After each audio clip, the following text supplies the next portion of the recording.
وإذ قال لقمان لابنه وهو يعظه يا بني لا تشرك بالله إن الشرك لظلم عظيم ووصينا الإنسان بوالديه حملته أمه وهنا على وهن وفصاله في عامين أن اشكر لي ولوالديك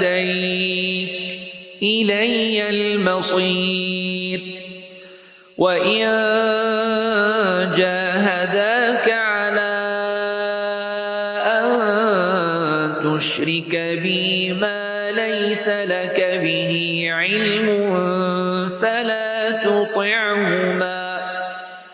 وصاحبهما في الدنيا معروفا واتبع سبيل من أناب إلي ثم إلي مرجعكم فأنبئكم بما كنتم تعملون يا بني إنها إن تك مثقال حبة من خردل فتكن في صخرة أو في السماوات أو في الأرض يأت بها الله إن الله لطيف خبير يا بني أقم الصلاة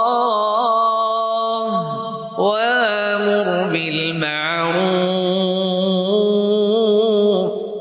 وانه عن المنكر واصبر على ما أصابك إن ذلك من عزم الأمور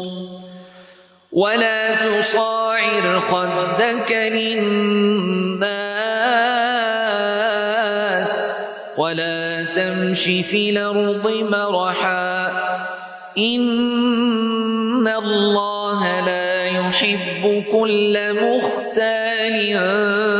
فخور